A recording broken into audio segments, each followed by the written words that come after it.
Hello YouTubers and welcome to the Readiness channel. About 4 months ago I bought a standard bag of potatoes at Walmart, and due to the supply shortages the only thing that was available was a bag of organic potatoes. Now the price wasn't bad, so I went ahead and bought them. What I didn't realize was organic potatoes are not sprayed with the sprouting retardant that standard potatoes are. So within about a week or so, as the bag got down towards the end, I started noticing I had quite a few little potatoes that were sprouting, like you see this one here is doing. I went ahead and planted those potatoes as a test in my garden tubs. In this video I'm going to start out showing you how I did that, and then we'll get to dehydrating the later harvest. Let's get started.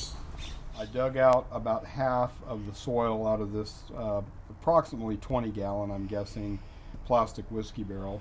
And I'm just going to stick these guys in here and shove them down in the dirt a little bit.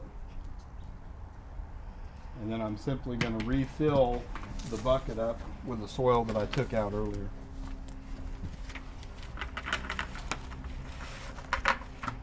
And it's just that simple to take potatoes that likely would be thrown out and turn them into food that we're producing right here in the backyard.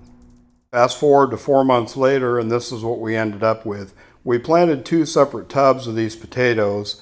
I split the harvest in half and used some for fresh eating. In today's video, we're going to show you how we wash these up, slice them, and dehydrate them for longer term storage.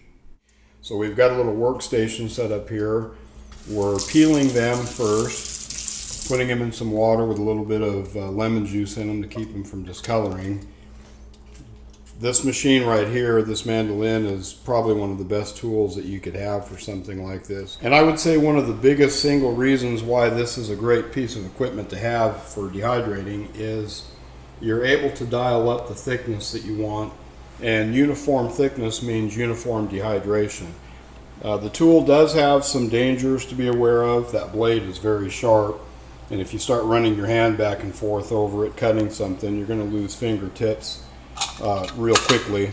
It comes with this safety tool here that allows you to just put it on top of what you're cutting and do this, so you're not risking injury by getting your fingers anywhere near that blade. Good investment, and I think for emergency preparedness people that like to grow, process, dehydrate, freeze dry, and all those types of things, this is well worth the money. Okay, the next step in our process is we're going to blanch these potato slices in boiling water and then immediately into an ice water bath. This is an accepted food safety practice for doing this, and I'm going to follow it. The literature that I've read from some safety extensions have said to put about 4 cups of potatoes in at a time. We're not going to overcrowd this pot. Now we're going to let this water come back to a boil and set our timer for 5 minutes. Alright, our potato slices have been at a boil for 5 minutes. Now we're going to take them out of here and immediately dump them in this ice water bath. To stop the cooking process, we don't want to fully cook our potatoes, we just want to blanch them. And then we'll keep repeating this process until our batch is done, and then we'll load up the dehydrator. And our second batch is waiting to come back to a boil, and now we're simply going to start loading up the dehydrating trays. The ticket here is we don't want our potatoes overlapping or riding up on top of each other. If you do that, you're going to have areas that aren't fully dehydrated, and that's not what we're after. When we're done dehydrating these potatoes, we want them to be brittle and snap. Okay, I've got my dehydrator trays all loaded up, but as you can see over here, I still have quite a few leftover potatoes. No big problem. All we're going to do here is use this cooking sheet and this rack. Okay, we're simply just going to load up this tray and throw it in the oven on the lowest setting and let it do its magic in there while the dehydrator does its job with our other trays of potatoes.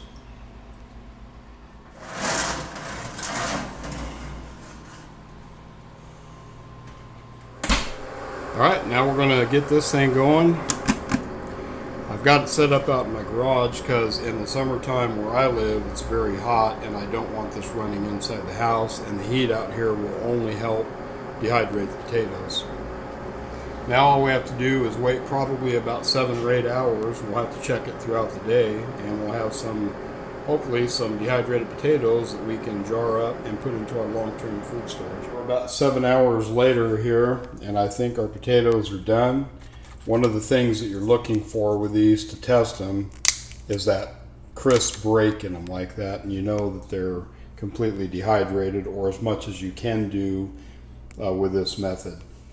It's important that you have that snap, otherwise the potatoes might still have too much moisture in them, and when we put them in our jar and vacuum seal them, that moisture could become very dangerous in that kind of environment. Additionally, our oven dehydrated potatoes are finished, and now it's just time to package these things up, and I'll show you how I do that for longer term storage. We've got trays of dehydrated potatoes waiting to be repackaged for storage. I've got this jar right here that we're going to vacuum seal right now and just show you how easy that's done. With this dehydrated product and this vacuum sealing process, these things will last a long time in your pantry shelf. I really like this method of packaging food because it gives me the ability to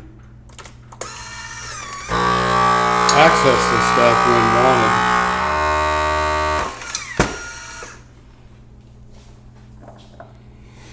Incidentally, the rest of the potatoes I've placed on this window ledge here, and I will plant in those tubs you see out there soon, and we'll have another harvest of potatoes this fall or early winter. The only thing that was available was